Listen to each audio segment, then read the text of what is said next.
안녕하세요. 저는 얼마 전 남편과 헤어지고 솔로가 된 30대 돌싱이에요. 혹시 말 한마디로 천냥빚 갚는다는 속담 다들 아시나요? 제가 들려드릴 사연은 말 한마디로 천냥빚도 만들 사람의 이야기랍니다. 솔직히 서로 다른 두 가문의 사람들이 만나서 새로운 가정을 꾸리는 이상 모든 것이 딱 들어맞지는 않는다고 생각해요. 분명히 맞지 않는 부분도 있고 이해할 수 없는 부분도 있겠지만 그걸 조율하며 사는 것도 결혼 생활이라고 생각하거든요. 저는 33세 결혼을 했으니 그리 철없는 시절에 결혼한 것도 아니어서 이해하고 양보하면 다 잘 될 거라고 낙천적으로 생각했어요. 그것만으로 해결되지 않는 일들이 충분히 있다는 걸 그때는 알지 못했거든요.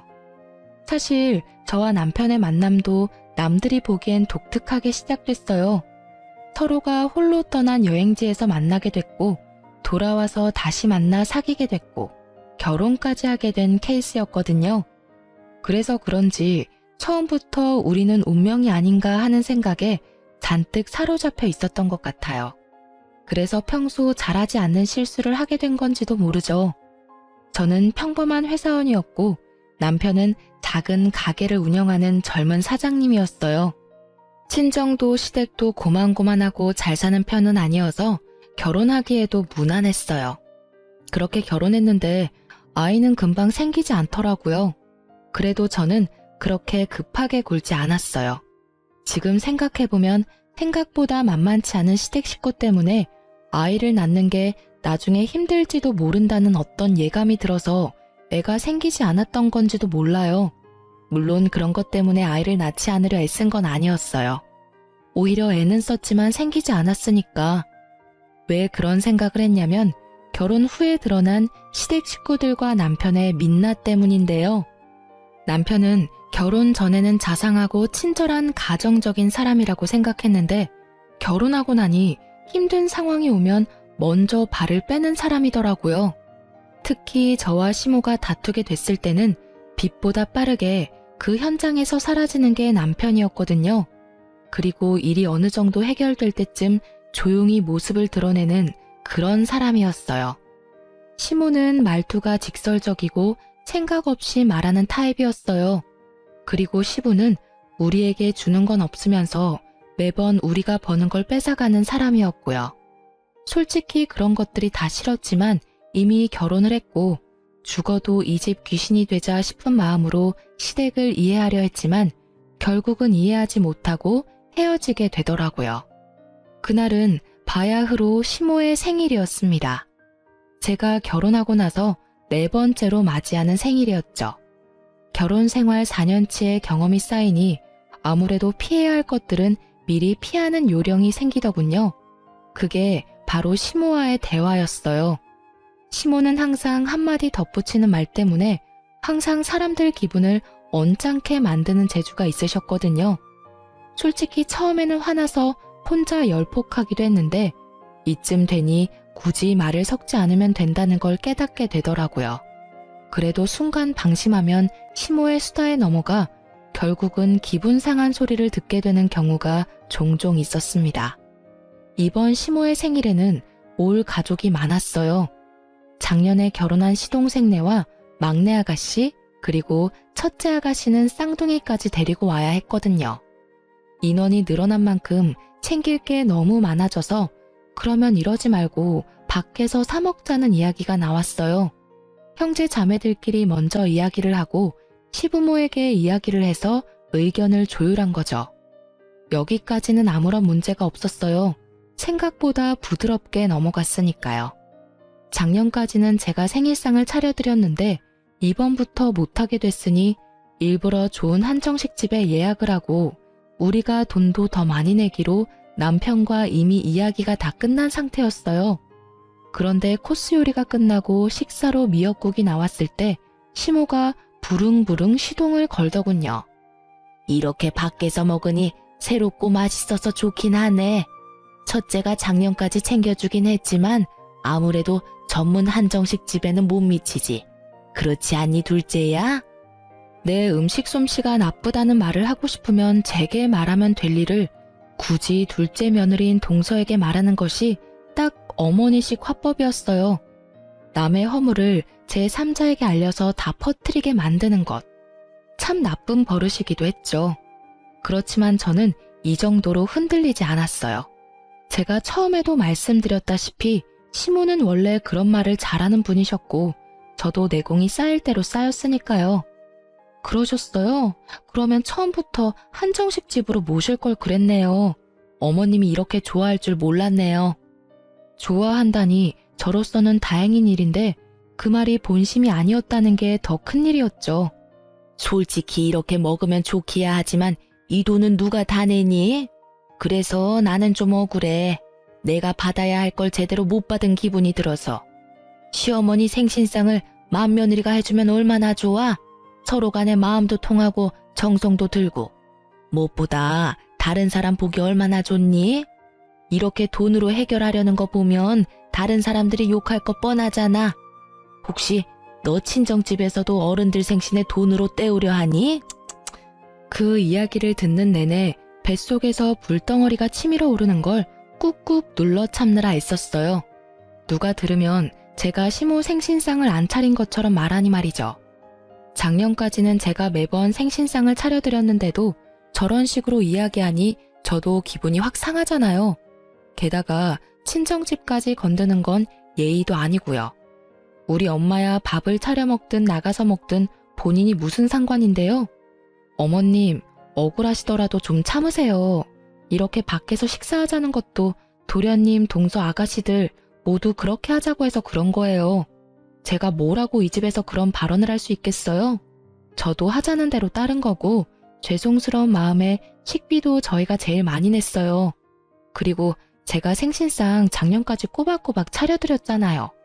제가 해드리지 않은 것도 아닌데 그렇게 말씀하시면 저도 많이 서운하죠. 그렇게 말했더니 시모가 눈을 동그랗게 뜨고는 저한테 말하더라고요. 넌 무슨 말을 그렇게 감정적으로 받아들여? 그냥 내 생각이 그렇다는 거야. 누가 너더러 그렇게 해달라고 했니? 그럴 거였으면 생일 되기 전에 미리 말했을 거다. 나 참 어이가 없어서 한마디 했더니 아주 100마디 말로 시무를 나무라네. 그런 생각이 드셨으면 생각만 하시지 왜 그걸 딱 동서를 꼬집어서 말씀하셨어요? 다른 사람들 앞에서 제가 어떤 사람이 되었는지 아세요? 시어머니 모시지 않는 천하 불효의 며느리로 만드셨는데 그럼 제가 그런 말도 못하나요? 제 말에 남편이 더 놀라 저를 데리고 나가더군요. 저는 이미 화가 나서 기분이 상해 있는 상태였고 남편은 답답한 듯 머리를 쓸어넘기며 저한테 말하더라고요. 당신 왜 이렇게 못나게 굴어? 어머님이 그런 분인 거 다 알고 있잖아. 그럼 좋게 좋게 넘어가면 되지 왜 긁어 부스럼을 만들어? 어머니랑 똑같은 수준으로 행동하냐고. 여태까지 잘했으면서 왜 지금은 못 참는 건데? 참는 게 더 이상한 거 아니야? 아니, 나 욕하려면 나한테 하면 되고 내 욕만 하시면 되지. 친정엄마 들먹이는 거에 꼭 동서한테 들으라는 식으로 이야기하면 내가 뭐가 돼. 사람들 앞에서 내가 잘못했다고 까발리면서 욕하게 만들고 싶으신 거잖아. 이 집에서 나 혼자 욕먹으면 다 해결되는 일이야? 그래서 나는 내내 참아야 하는 거야. 내가 언제까지 참아야 하는데? 그래, 그건 좀 심했다고 나도 생각은 했어. 그렇지만 너도 평상시처럼 좋게 넘어갈 수 있었잖아. 제대로 처신할 수 있으면서 왜 너도 애처럼 굴어? 엄마랑 싸운다고 해결되는 건 아무것도 없는데 그냥 흘려들어. 아무도 그게 진짜라고 생각하지 않으니까. 진짜라고 생각하지는 않겠지. 그런데 어머님이 나한테만 계속 그러시면 나중에 어떻게 되는지 알아? 나는 욕바지가 당연한 사람이 된다고. 그런 분위기가 계속되면 언제까지고 나 하나만 희생하면 되는 그런 상황이 되는 거라고. 비약해서 생각하지 마. 그리고 진정해. 좋은 날 망치지 말고 그냥 조용히 해결하자, 어? 나 정말 이렇게 둘 사이에 끼이는 거 엄청 스트레스거든? 스트레스는 제가 다 받고 있는데 저딴 식으로 말하는 남편을 보니 더 화가 나더라고요. 그래도 참았어요. 그래, 원래 그런 거다. 그런 사람이다. 그렇게 생각하며 다시 돌아왔는데 시모가 아주 눈물을 흘리며 피해자 행세를 하고 계시더라고요. 넌 어떻게 나한테 그런 말을 할 수가 있어? 네가 나를 평소에 그렇게 생각했으니 그런 말을 내뱉었겠지. 너한테 내가 시어머니이긴 하니? 어떻게 동네 지나가는 아줌마들한테 하는 것처럼 화를 낼 수가 있어? 죄송해요, 어머니. 그렇지만 저도 어머니가 평소에 저를 어떻게 생각하고 계셨는지 잘 알게 돼서 다행이라고 생각해요. 앞으로는 이렇게 대접해드리고도 욕먹는 짓 안 하도록 아예 처음부터 아무것도 안 할 테니까 그냥 처음부터 편안하게 욕하세요. 욕 얻어먹을 짓 하고 욕 얻어먹는 건 저도 그렇게 억울하진 않거든요. 솔직히 그게 더 마음 편해요. 제가 그 말을 하자 다들 말을 잊지를 못하더라고요. 이렇게 당돌하게 말할 줄 몰랐나 보죠. 여태껏 참고 또 참았는데 또 참을 줄 알았나 봐요. 저도 인간인지라 한계치는 있거든요. 그래서 결국 터져버렸는데 남편은 눈을 질끈 감더라고요. 저는 차라리 속이 시원했어요. 저는 그 뒤로 시댁과 최대한 멀리하기로 결정했고 그 결정에 남편도 큰 이견은 없었어요. 혼자 시댁에 왔다 갔다 해야 한다는 건 걱정했지만 시모와 저 사이에 끼어서 끙끙대는 일을 피할 수 있었으니 본인도 그게 좋다고 판단한 결과였겠죠. 그 뒤로 저는 설과 명절 이외에는 일절 방문하지 않았고 뭐든 돈으로 해결했어요. 이렇게 하다 보니 마음은 편했지만 돈이 많이 나가서 영 별로더라고요. 그래도 어쩔 수 없는 일이라 여겼어요. 어렵게 찾은 마음의 평화를 다시 빼앗기고 싶지는 않았으니까요. 그렇게 어떻게든 숨쉴 구멍 하나 틔우고 사는데 위기는 언제나 불시에 찾아오더라고요. 생각지도 못한 시부의 은퇴 때문이었어요. 시부는 중소기업의 기술자로 다니고 계셨는데 굳이 정년도 되지 않았는데 은퇴를 하시려고 하더군요. 몸이 힘들다는 말도 지나가며 몇 번 하셨고 본인이 하고 싶어하는 의지도 없어 보였어요.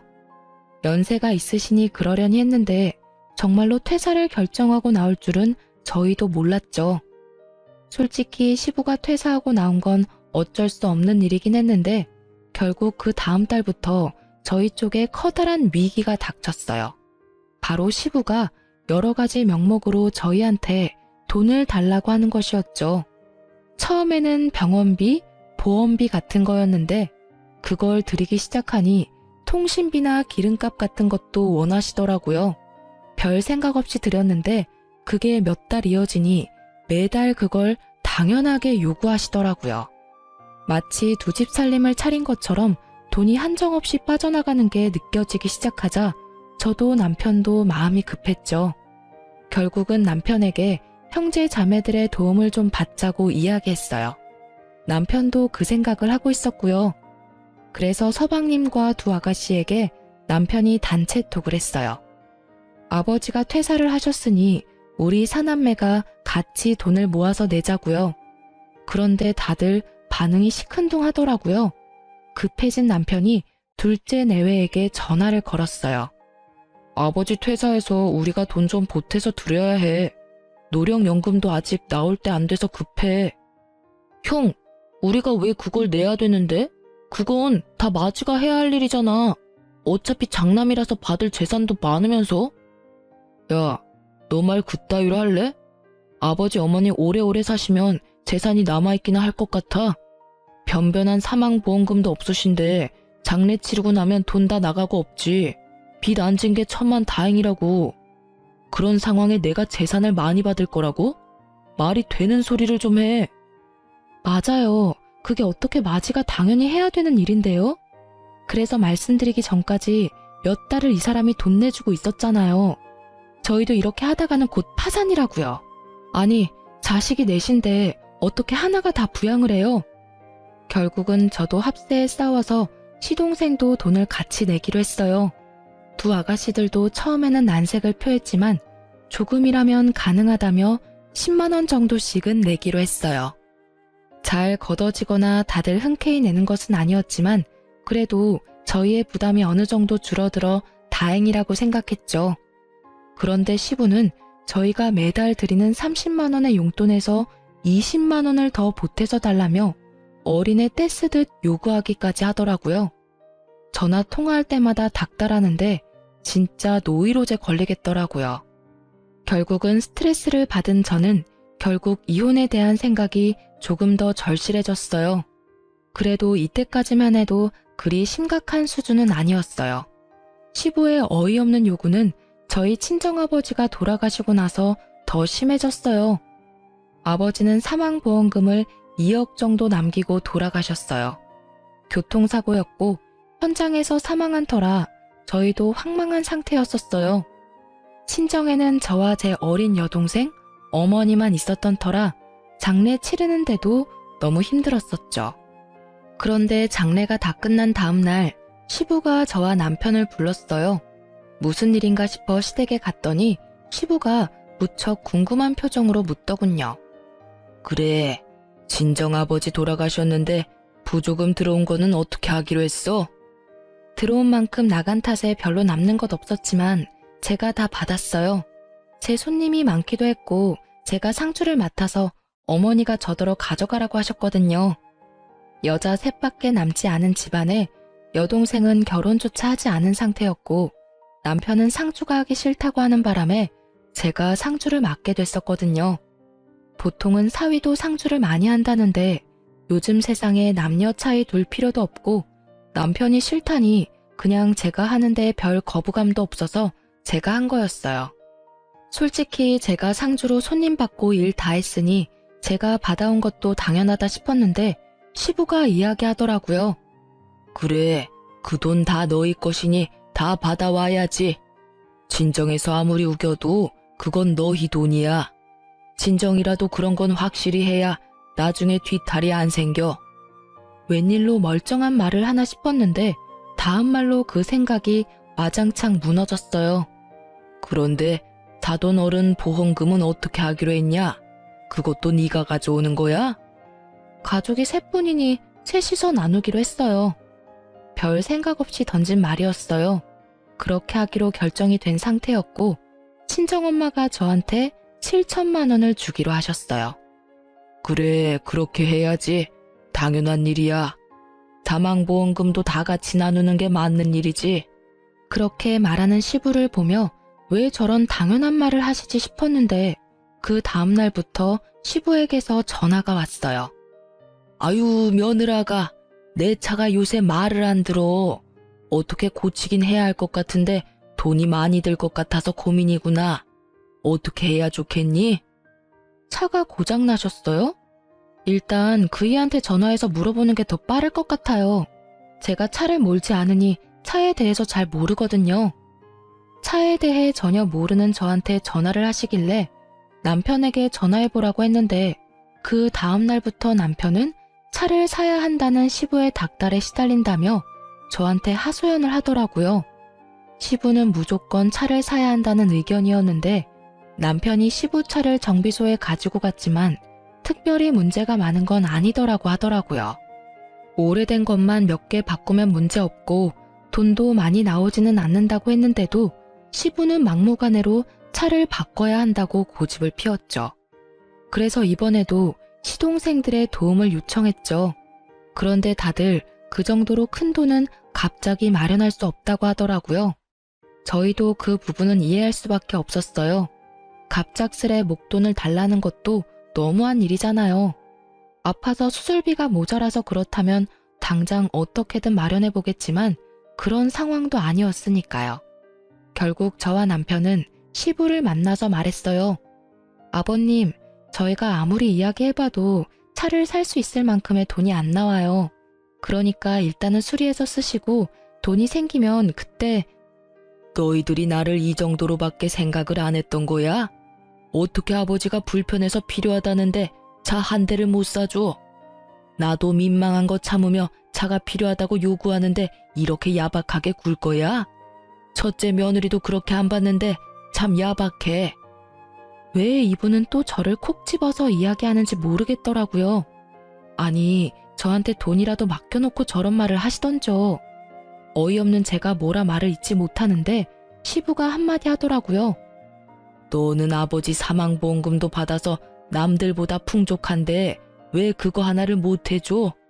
그 돈 있으면서 너 나한테 이러는 거 아니다. 내가 너한테 못 해준 게 뭐냐? 그런데 너는 날 위해서 그 정도도 못 해줘? 네가 남도 아니고 내 며느리인데 당연히 시아버지한테 그런 건 다 해줘야 하는 거 아니냐? 그 이야기를 듣는데 완전 띵 받더라고요. 애초에 그 돈은 제가 받는 게 당연하다고 해놓고는 자기가 뺏어가는 건 무슨 심리인가요? 친정 거는 뺏어오는 게 당연한 거고 그걸 시부에게 주는 것도 당연하다고 생각하는 시부를 보니 이 집구석에 정이 똑 떨어지더라고요. 그런데 그 옆에서 시모가 거드는 말이 더 웃겼어요. 그래, 네 아버지가 그런 거 요구하는 사람도 아닌데 이번이 딱 처음인데 어떻게 그렇게 매몰차게 안 된다고 말해? 그리고 너희 형제들한테 말할 것까지도 아닌 일이었잖아. 너희 선에서 충분히 해결할 수 있는데도 온 동네 다 이야기하고 다녀서 우리가 얼굴을 못 들고 다녀. 니들이 우리를 돈이나 축내는 못된 부모로 만들어서 그 일 책임질 겸 해서 아버지 차 한 대 사주거라. 아니, 그 돈이 무슨 돈인데 두 분 돈처럼 말씀하시는데요? 저한테 돈 맡겨두셨어요? 그 돈이 제 돈이에요? 그 돈 제 아버지 돌아가셔서 받은 돈인데 왜 그게 아버님한테 당연히 드려야 할 돈이냐고요. 이건 진짜 선 넘으신 거라고요. 제 말에 남편은 또 저를 걸고 넘어졌어요. 무슨 말을 그렇게 해? 엄연히 당신 시아버지 시어머니고 모셔야 할 어른이잖아. 그냥 줘버리고 말면 되지 왜 화를 만들어? 그렇게 큰 돈도 아니고. 아버지가 그 돈 받고 당신한테 아무것도 안 해주겠어? 그 돈이 무슨 돈인데 편하게 번 돈 아니라고. 우리 아버지 죽어서 받은 돈인데 왜 그걸 이 집에다 줘야 하는데. 당신도 진짜 생각이라는 걸 좀 해. 그저 편하고 싶어서 나만 족치지 말고. 그렇게 말하고 저는 시댁에서 뛰쳐나왔어요. 남편 새끼가 쫓아왔지만 택시 타고 후딱 도망쳤어요. 그리고 택시 안에서 결심했어요. 이혼을 하기로. 이 정도면 충분하잖아요.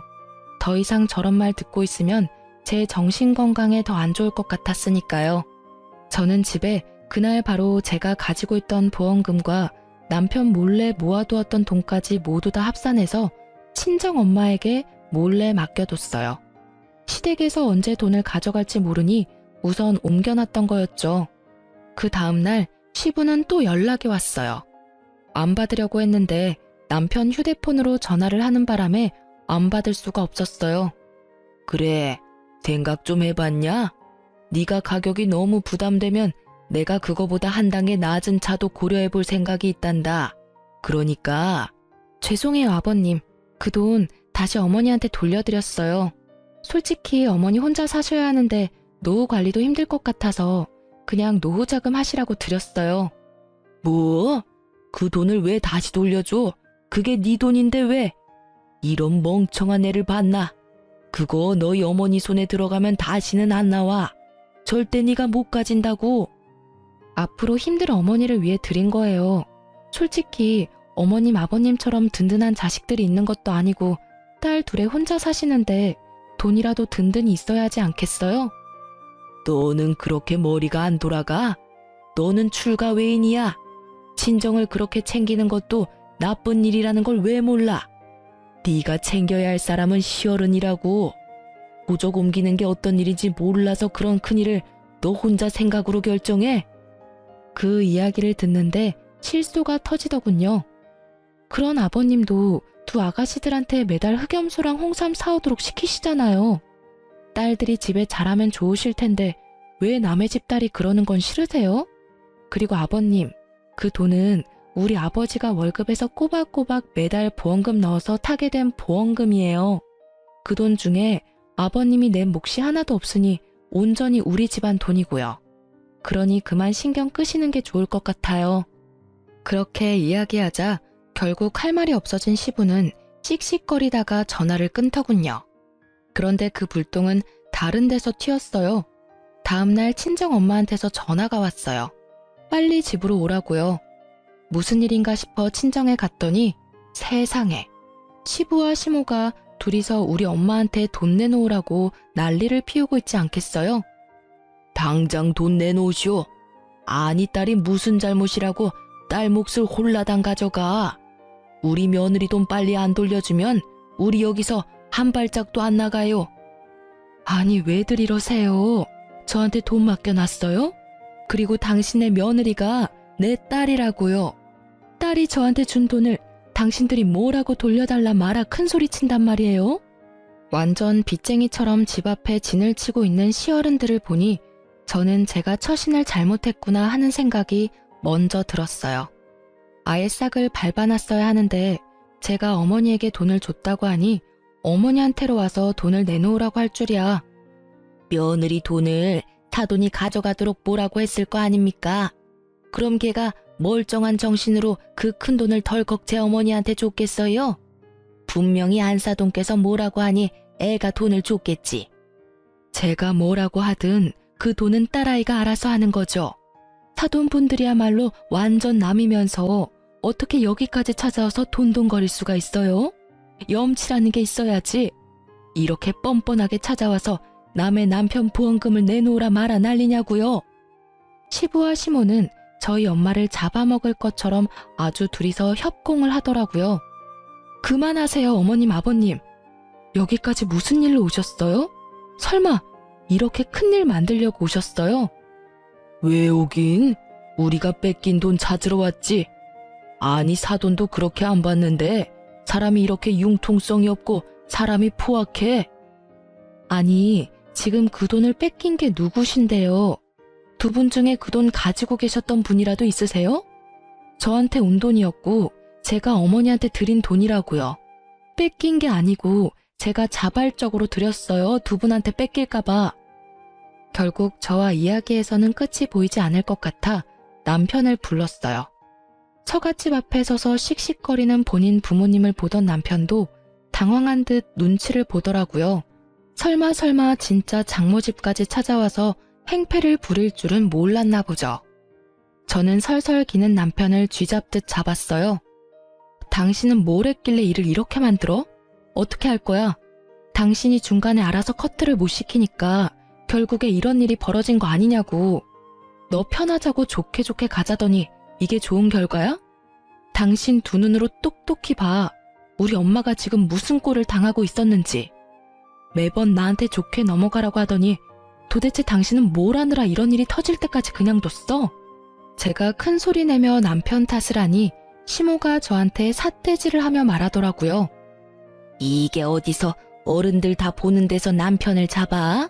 네가 뭔데 귀한 우리 아들한테 뭐라 하냐고. 이게 오냐 했더니 누구를 호구로 보고? 어머니야말로 저희 집안을 호구로 보셨겠죠. 그게 아니면 감히 아버지 사망보험금을 시아버지 차살 돈으로 달라는 게 말이나 돼요? 이제 끝이야. 당신하고 더 이상 같이 못 살아. 아니, 안 살아. 이혼해. 우리 엄마한테 이런 꼴 당하면서까지 당신이랑 결혼 생활 유지할 필요 없다고 생각하니까. 제 말에도 남편은 이 상황이 혼란스러운지 갈피를 못 잡더라고요. 아니, 어디를 말려야 할지를 모르고 있다는 게 정확한 말이었죠. 오냐, 이혼하면 그 보험금도 반으로 갈라서 줘야지. 안 그러냐? 부부 공동재산인데 당연히 그렇게 해야지. 그러니 우리 아들한테 그 돈 반틈 줘야 하는 거 맞지? 저는 그 말에 말이 막히더라고요. 남의 부모 보험금을 왜 나눠요? 가만 보니 두 분이 착각하고 계시더라고요. 친정아버지 사망보험금도 재산 분할 시 나누는 거라고 생각하신 듯한데 제가 알기로는 그게 아니었거든요. 부부가 공동으로 재산 형성에 기여한 돈이 아닌 거라 그건 재산 분할에 들어가지도 않고 오래된 돈도 아니었기 때문에 해당도 안 된다고 들었거든요. 두 분 뭔가 착각하고 계신 것 같은데 제 아버지의 사망보험금 같은 건 재산 분할 대상이 아니에요. 부부가 공동으로 번 돈이 아니잖아요. 그리고 애초에 그 돈은 저희 어머니에게로 갈 돈이었고요. 어머니가 그 돈을 받는 사람이었기 때문에 어머니 돈이나 마찬가지라고요. 제가 시부모에게 그 말을 해줬는데도 두 분은 제 말을 거짓이라고 말하며 우기더라고요. 네가 우리한테 거짓말하는 거 모를 줄 아니? 재산 분할하려면 그런 돈도 다 포함해야지. 너처럼 그 돈 너희 어머니한테 보내면 불법이야. 뭐 저야 상관없었죠. 그분들이 뭐라고 생각하든 진실은 하나고 그 탓에 본인들이 불이익을 당하는 건 제 탓이 아니잖아요. 두 분의 무지 탓이니 말이죠. 결국에 저는 바락바락 끝까지 잘못된 정보를 우기는 두 사람을 놔두고 이혼 소송에 들어갔어요. 남편은 그래도 이런 식으로 헤어지는 건 좀 아니었는지 저한테 와서는 다시 돌아오라고 하더군요. 여보, 당신도 엄마 성격 잘 알잖아. 여태껏 잘해왔는데 왜 그렇게 갑자기 막 나가는데? 우리 두 사람만 생각해. 우리 서로 나쁘지 않잖아. 그래, 우리 두 사람은 나쁘진 않지. 그렇지만 당신 부모님 평생 안 보고 살 수 있어? 같이 보고 산다는 말은 당신이 또 나랑 시어머니 사이에 끼어서 고통받는다는 뜻이야. 그리고 그런 당신을 보는 나도 속이 미어 터지는 거고. 그런 거 생각하면 헤어지는 게 맞지. 여보, 그래도 다시 한 번만 더 생각해봐. 나도 그렇게 잘할게. 그렇게 해야 당신 마음이 풀린다면 뭐든 할게. 제발 이혼한다는 말은 하지 마. 돌아가게. 친정까지 와서 이런 꼴을 당하게 할 정도면 딸이 그 집안에서 어떤 수모를 당했을지 감이 와. 남의 귀한 딸 데려다가 그런 짓을 했다는 게 믿기지도 않고 믿고 싶지도 않네. 자네가 정말로 우리 딸을 생각한다면 헤어져 주게. 당신 부모들 답도 없어. 남의 보험금을 세상에 자기들 돈처럼 구는 양반들이 어디 있어? 거기다 빚쟁이처럼 집에 찾아와서 그러는 걸 보고도 자네가 우리 딸에게 돌아오라 마라 할 수 있다고 생각하나? 결국 친정엄마의 불호령에 남편은 돌아갔어요. 그리고 이혼은 남편 덕분에 그래도 합의로 잘 마무리가 됐어요. 시부모들은 끝까지 재산 분할할 때 그 돈 가져와야 한다고 우겼지만 법을 이길 수는 없죠. 게다가 시부모의 저를 향한 행동들이 이혼을 제게 유리하도록 이끌어줬고요. 결국 그 재산은 고유재산으로 분류돼서 나누지 않고 저희 집 가격의 절반을 제가 받게 되었고 깨끗하게 법적으로 모든 게 정리가 됐어요. 솔직히 어머니도 저도 갑작스레 혼자가 되어서 힘들기도 했지만 그래도 혼자가 아니라는 사실, 어머니와 함께 있다는 사실에 마음은 편했어요. 그런데 얼마 지나지 않아서 동서에게 연락이 왔어요. 형님, 혹시 전화 괜찮으세요? 이제 형님이라고 안 불러도 돼. 이제 우리 남인데 무슨 형님이야. 그냥 언니라고 불러. 솔직히 시댁 가족들하고 트러블 있었지만 동서한테까지 악감정 있는 건 아니었으니까. 정말 이제까지 어떻게 참으셨어요? 솔직히 저는 지금도 못 참을 것 같아요. 어머님이 저한테 무슨 말을 하는지 아세요? 하나부터 열까지 형님하고 저 비교하면서 그런 건 왜 못하냐, 저런 건 왜 못하냐, 걔가 하면 너도 할 줄 알아야지. 그래놓고선 또 잘하는 거 보시면 그거 잘한다고 네가 잘난 거 아니다. 그러다가 첫째 꼴 난다며 얼마나 타박을 주시는지 대체 어떻게 견뎌야 해요? 저는 해줄 말이 없었어요. 제가 못 버텨서 이혼했는데 이제 와서 무슨 조언을 해줄 수 있겠어요? 글쎄, 나는 그때 솔직히 친정 이야기만 안 나왔으면 그냥 참을 수도 있었을 거야. 그냥 한 귀로 듣고 한 귀로 흘리는 거 알잖아. 나 그거 잘하거든. 동서가 절대로 받아들이지 못할 말을 하는 거 아니고는 그냥 넘겨. 그게 제일 현명한 방법이야. 나는 뭐 실패했지만. 저는 그거 정말 못하거든요. 무슨 말을 해도 가슴과 기억에 콕콕 박혀서 계속 생각나고 또 생각나고. 결국은 총알바지 해주던 형님 이혼하고 나니 저한테 모든 화살이 돌아왔어요. 결국은 저도 시댁 행사에 요새 잘 안 나가요. 갈 때마다 하도 난리를 쳐대서. 오래 가려면 그게 좋을지도 모르지. 안 보면 좀 덜하거든. 근데 언젠간 그 얼굴들을 봐야 하니 말이야. 그래도 잘 지내고 있는 모양이네. 잘 지내요? 어디 가요? 지금 완전 집 난리 났어요. 눈 뜨고 못 봐줄 꼴이거든요. 형님 이혼하시고 아주버님은 재혼하라고 계속 시달리고 있으시고요. 제가 시댁과 척을 지고 있다 보니 그분들이 돈 필요할 때 연락할 곳이 없잖아요. 결국 두 아가씨한테 이거 사느라 저거 사느라 하는 바람에 두 분도 아예 부모님이랑은 연 끊고 지내고 있어요. 그나마 남매들이 사이가 좋아서 이리저리 연락하고 지내서 다행이지. 아니었으면 아예 뿔뿔이 흩어져서 안부 인사도 못하고 지낼 뻔했다니까요. 동서의 이야기를 들으니 본인들이 한 일들에 대한 벌을 지금 받고 있는 것 같더라고요. 자식이 자기 소유이고 자식들 돈이 내 돈이라고 당연하게 생각하는 시댁 어른들의 마인드는 정말 요즘 같은 세상에서는 있을 수 없는 거니까요. 그렇게 동서와의 연락도 그걸 끝으로 더 이상 오지 않았어요. 그리고 그 후 1년이 더 지났을 때 친정엄마와 마트를 가다가 전 시모와 마주친 적이 있었거든요. 그때도 여전히 그 나쁜 입버릇이 어디 가지 않았더라고요. 아이고, 얼굴색이 아주 좋네. 어쩜 이렇게 예쁘게 하고 다녀? 남의 집안은 풍비박산 내놓고 혼자 잘 사는가 봐. 너 때문에 집이 아주 갈갈이 찢어졌어. 어떻게 책임질 거야? 첫째 아들은 내 말도 안 들어. 둘째네는 연락도 안 돼. 두 딸들도 돈 이야기할 거면 집에 전화도 하지 말란다. 이게 네 작품이 아니면 누구 작품이겠니? 네가 이렇게 만들어 놓고 나갔으니까 네가 책임져야지. 이렇게 비아냥거리는 말투를 정말 오랜만에 들으니 어질어질 하더라고요. 그러게요. 이혼하고 나니 얼굴이 피는 게 다들 좋은 일 있냐고 물어봐요. 좋은 일이긴 하죠. 그렇게 괴롭히던 사람이 없어졌으니까요. 그리고 자식들이 연락 안 하는 걸 제 탓으로 돌리지 마세요. 저는 이혼 후에도 이혼 전에도 시부모님 연락 받지 마라고 한 적 없어요. 그분들이 그렇게 했다면 다 그만한 이유가 있었겠죠. 솔직히 두 분만 모르고 나머지 사람들은 다 아는 이유가 있잖아요. 전화 걸 때 무슨 용건으로 전화 거는지 잘 생각해 보시면 감이 올 거예요. 제 말에 시모가 열받아서는 쌍심지를 켜고 눈을 부라리며 저를 쳐다보며 말하더군요. 아니, 이년이 어디서 잘났다고 입을 나불거려? 가만 보자 하니 내가 니년 아래 것으로 보이냐? 좋게 말하면 좋게 알아들어야지. 어디서 어른 말에 토를 달고 말대꾸 하는 거야? 그리고 자식들이 그렇게 된 게 내 탓이라도 된다는 거야? 네가 그걸 무슨 수로 한다고 함부로 짓거려? 결국 저희 친정엄마가 열받아서 제 앞으로 나섰어요. 저희 어머니도 한 성격 하시거든요. 웬만하면 참으려 노력하시지만 딸 이야기라면 눈빛부터 달라지시지 말이에요. 이보세요, 아줌마. 왜 남의 딸한테 2년 전년 짓거리고 난리야? 이미 이혼해서 남이고 좋은 일로 헤어진 것도 아닌데 왜 여기 와서 이 난리를 피우냐고. 망할 할망구가 늙어서 노망이 들었나? 노망? 이 할망구가 말 다 했어. 네가 자식령 교육을 똑바로 못 시켜서 이런 일 일어난 거잖아. 교육?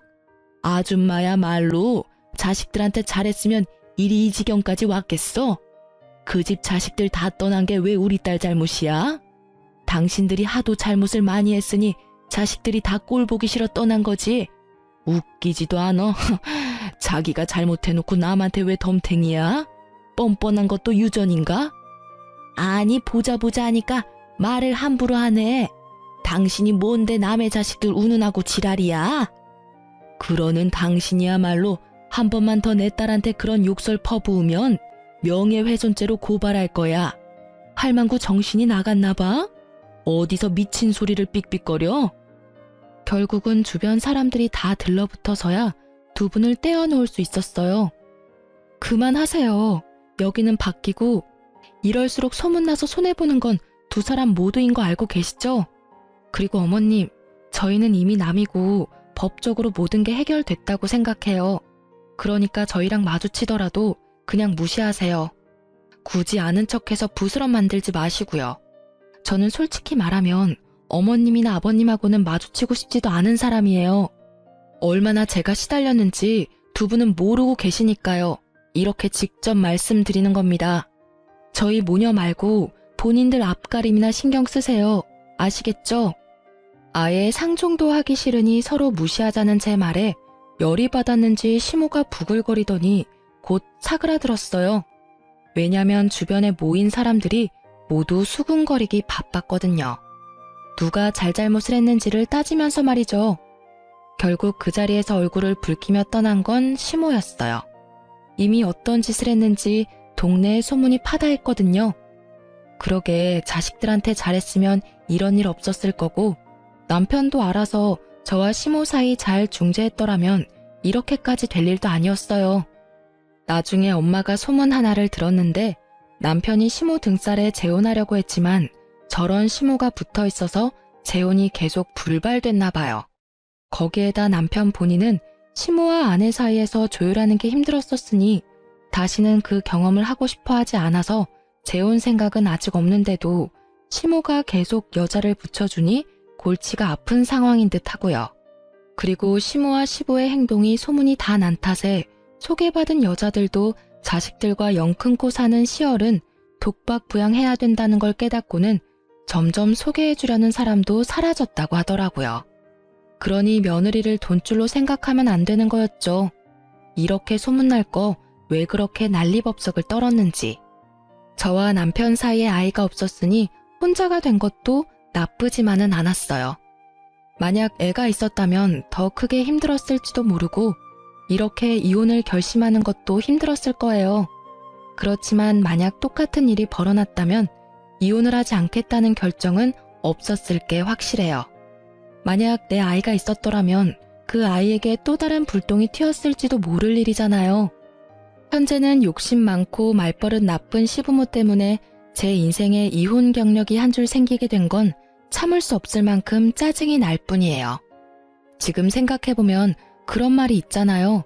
말 한마디에 천냥빚도 갚는다는데 시부모들은 말 한마디로 천냥빚을 얻을 사람들인 거죠. 그래도 그런 사람들에게서 빨리 벗어날 수 있었던 것만으로도 지금은 감사하게 생각하는 중이랍니다. 그리고 항상 생각해요. 말하기 전에 한 번 더 상대방을 생각하기.